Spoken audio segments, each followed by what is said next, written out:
Hello everybody. In this lesson, I will help you with your prelim exam preparation. I will discuss the 2024 Gauteng prelim, Paper 1, Question 1. Now here you will see the question. It counts 24 marks. So my suggestion is, why don't you attempt the question? It should not take you longer than 24 minutes and then you can follow the answers. 1.1. Given 2k is equal to bracket x minus 5 bracket x minus k, determine at number 1 the value for k if x is equal to 2. So what that implies is we are looking for k, and everywhere where we see an x we will substitute 2. Therefore, I did it for you. In x's place, there you will see the 2, and then we will just do the sum. We will start by saying 2 minus 5 is negative 3, and the other bracket 2 minus k, and then we will multiply in the negative 3. We end with 2k is equal to negative 6 plus 3k, and then we will solve k. So we will get all the k's on one side. I took it to the left. 2k minus 3k equals negative 6. Negative k is negative 6, and then we can divide away the negative both sides, and the answer k is equal to 6. And then this question counted 2 marks. So where's the marks? It is where you substituted and the answer.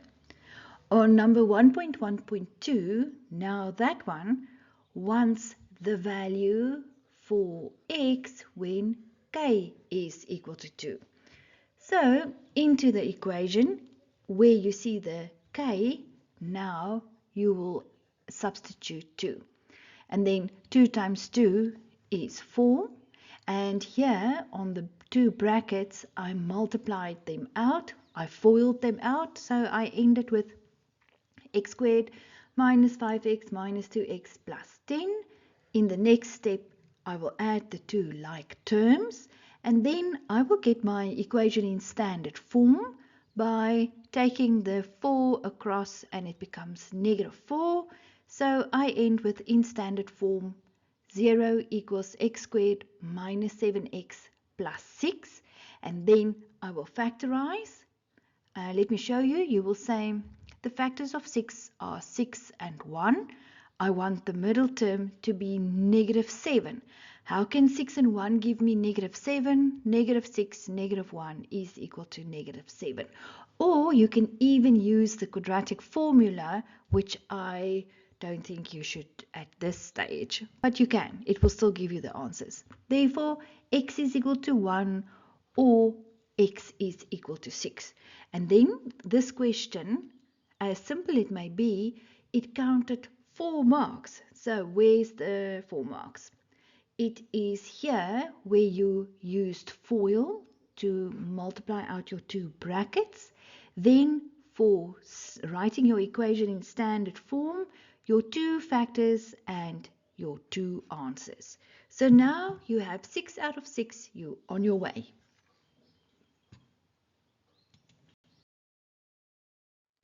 Question 1.2 wants us to solve for x, and then they give you the quadratic equation 2x squared plus 3 equals 8x, and they add correct to 2 decimal places. Now, whenever you see this, correct to 2 decimal places, or leave your answer in third form, then you know you're going to use the quadratic formula. So there's the sum, and then the very first thing you need to do is you have to write this one in standard form. Standard form means ax squared minus bx plus c. In other words, the coefficient of x squared is a, the coefficient means the number in front of the variable is negative 8 is b, and the constant term, the one without the x, that is c's value. Into our quadratic formula, and you find it on the formula sheet. Don't copy it incorrectly, and then we can start by substituting. In b's place. So let me just show you that the minus is the minus from the formula. In b's place -8, and note the use of the bracket. Then plus minus the square root of b squared inside a bracket -8 squared minus 4. A's value is +2 and c's value is +3, all inside a bracket, over 2, and A's value is 2. In the next step, you can say a minus times a minus is a plus, and I also said -8 squared becomes 64, and then -4 times 2 times 3 is -24. Now, under the root, 64 minus 24 is root 40, and then you will split this up first. So you will say x is +8 plus root 40 over 4, or you can say x is +8 minus root 40 over 4. And then you slot that into your calculator and you end with this. X equals 3,58113. And then, since it's correct to 2 decimal places, you will go to the third decimal, and then because this is a 1, it will not change this into a 9. So your final answer there, x equals 3,58. On the other side, when you slot that one with a negative into your calculator, you end with x is 0,41886, etc. And then correct to 2 decimal places means you will go to the third one. Since this one is bigger than 5, it will change this one into a 2. Therefore, your answer, x equals 0,42. Then, let me show you where it's the marks. For 4 marks, first of all, for writing your equation in standard form, then the substitution into the correct formula, and then your 2 answers. Now, in this one, you can lose some marks. If you did not, you will only lose 1 mark if your rounding off was incorrect. And very important is this step. If you don't show the examiner where you have substituted into the quadratic formula, you also lose a mark. So just be careful here. 4 marks coming your way. Question 1.2.2, we need to solve for x, and then I give you the third equation. So there's your equation.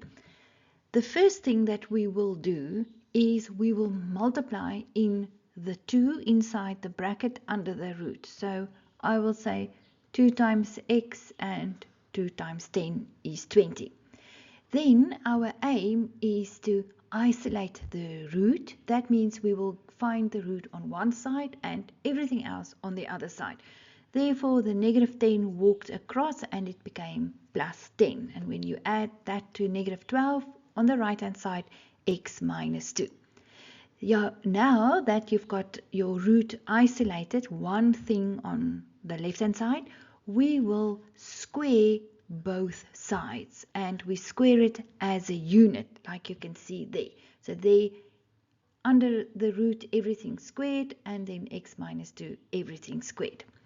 Then when you square a square root, it falls away, and on the left hand side you'll be left with 2x plus 20, whatever was under the root, and on the right hand side x minus 2 squared means you write that bracket twice. Then in the next step, what happened was I multiplied out the brackets and I added the 2 middle terms, and I ended with x squared minus 4x plus 4. Now I will get my equation in standard form, so the 2x will walk across and it will become -2x, and the plus 20 will walk across, becomes -20. Add your like terms and you end with, oh, that one's a duplicate, sorry, you end with 0 equals x squared minus 6x minus 16 in standard form. Then we can factorize, and we end with the 2 brackets factors, x minus 8 and x plus 8. Then x is equal to 8 or x is equal to -2. But this is not the answer. Whenever there's a square root we solved x, we need to validate our answer. And that means the answer that we got, will it give you the left-hand side equal to the right-hand side? So in the next slide, I will continue with that. Let me just show you on this slide where's the marks. There's 3 marks for you here, and this is where, in this step, where you isolated the root and squared both sides, and then for writing your equation in standard form, and then your 2 factors. So there's 1 mark, that one is on the next slide. Okay, let's test our answers. We had x is equal to 8 or x is equal to -2. So on the left hand side, what we do is we write down the left hand side, whatever you found there, and then the right hand side, there was x minus 12. And then you're going to take this number, your root, and you will substitute it individually into the left hand side first.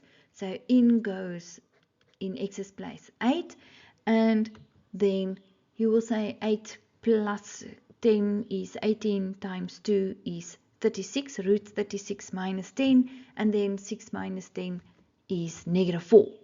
And then you will take this very same 8 in the right hand side, in x's place, 8 minus 12 is -4. So you can see that the left hand side is indeed equal to the right hand side.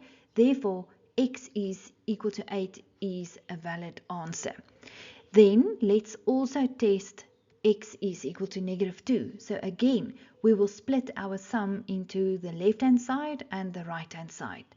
Now, on the left hand side, in x's place, we will substitute -2, and then -2 plus 10 here under the root is 8. 2 times 8 is root 16, and the square root of 16 is 4, minus 10 is -6. And then we will take this very same x is equal to -2, substitute it in x's place on the right hand side. -2 minus 12 is -14. So now it's very clear that the x is equal to -2 did not give us the left hand side equals the right hand side. Therefore, x is not equal to -2. That one is not valid. And then this is where you will find your final mark. On number 1.2.3, this is not your regular inequality. So what happened was your inequality was already factorized. So now the first answer is 3 to the x is greater than 0.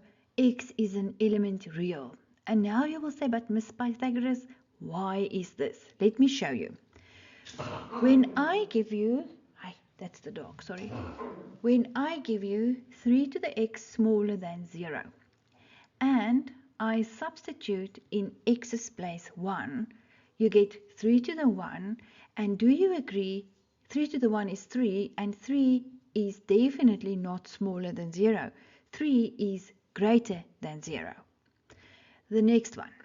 If I give you 3 to the x smaller than 0, and in x's place I substitute 2, you end with 3 squared, which is 9.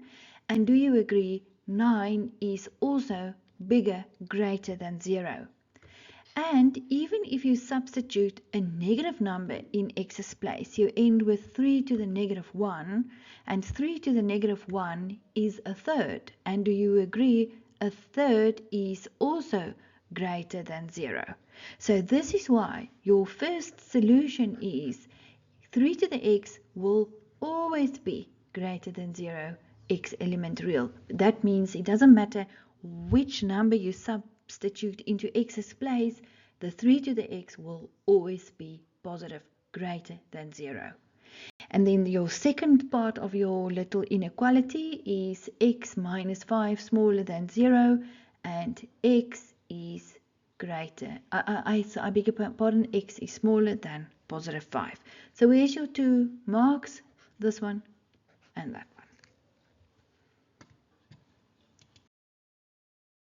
Question 1.3, this is now where we find our simultaneous equation, but this one has a twist. And the twist in this one is suddenly there's this part root 3 to the power of x. Now, whenever you are dealing with exponents and you don't know where to start, my advice to you is always get rid of the root by saying a square root is the same as to the power of a half, and then you always prime factorize your bases. So 9 is the same as 3 squared raised to the power of y, and on 27 is 3 cubed. Then back to grade 9 laws of exponents. When you multiply and you have the same base, you can add exponents. So this thing becomes 3 to the x over 2 plus 2y is equal to 3 to the 3. Then when you have the same base and there's a single base both sides, then you can drop the bases and say therefore x over 2 plus 2y is equal to 3. And now let's see if we can make x the subject of the formula. But what I will do first is I will multiply right through by 2. So this 2 and that 2 will cancel, and I'm left with, oh, there it flew in, x plus 4y is equal to 6. And then I'm going to make x the subject of the formula. X is equal to minus 4y plus 6, and then you label that one equation number 1. Then we can go to the second equation, x plus 4y squared is equal to 6, and then I'm going to make x the subject of the formula in that equation as well. So it's x is equal to negative 4y squared plus 6, and you label it number 2. Then this one is x and that one is x, so therefore we can equate the two, and we say negative 4y plus 6, which was this side of number 1, is equal to negative 4y squared plus 6, which is that side of number 2. And then let's get this thing into standard form. So we can say the negative 4y squared will walk across, the plus 6 will walk across, and I end with 4y squared minus 4y plus 6 minus 6 plus 6 minus 6 will cancel, and you're left with that. And now you can factorize, and you can take 4 out 4y as a common factor, and you're left with bracket y minus 1 is equal to 0. And then y is equal to 0 or y is equal to 1. Can I show you why y is equal to 0? I said 4y equals 0, divide by 4, divide by 4. And then you also need value for x. Then you can say substitute your first value, y is equal to 0, in either number 1 or number 2. I chose number 1 because I didn't like this square there. So into number 1 in y's place, you substitute 0, x is minus 4 bracket 0 plus 6, and your answer x is equal to 6. And then you also need this one, y is equal to 1, so we will substitute y is equal to 1 in, again I chose number 1, so in y's place in goes the number 1, negative 4 times 1 plus 6, and the answer x is equal to 2. And there's your simultaneous equation. Then this thing counts 6 marks, so let me show you where's the marks.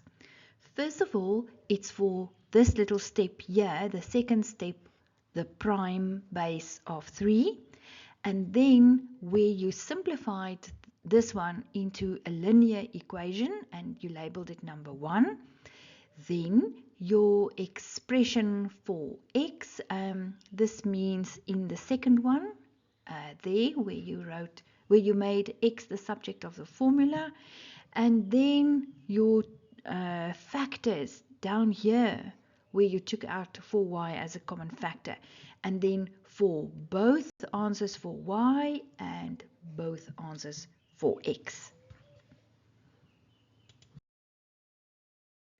On number 1.4, and it's only 2 marks. This is now where you find the nature of the roots question. So the question says the solutions of a quadratic equation are given by, and then they give you that, and we need to state the value or the values of p for which this equation will have at number 1 2 equal solutions. Now, are you with me that the discriminant delta's formula is b squared minus 4ac? And where do you find that? You find that discriminant there inside or under the root. So if you go back to your equation that was given, it's this 2p plus 5. This is actually delta, the discriminant. So now all you need to do is you have to say for equal roots, delta is equal to 0. The discriminant is equal to 0. And then it's 2p plus 5 is equal to 0. Solve p and you find p is equal to negative 5 over 2. And that's worth 1 mark for p being equal to negative 5 over 2. And then the second one, where the p's value has no real solutions, the rule is non-real roots, delta is smaller than 0. So you take your 2p plus 5 and you make it smaller than 0 and you solve the little thing. Therefore, p is smaller than negative 5 over 2, which is worth 1 mark. Thank you for watching my video. Remember, I'm busy with this 2024 Gauteng prelim paper, and the next question, if you click on the left hand corner, it will take you to question 2, which will be on sequences and series. And then I also added the playlist grade 11 quadratic equations, as well as the playlist for nature of roots. See you next time.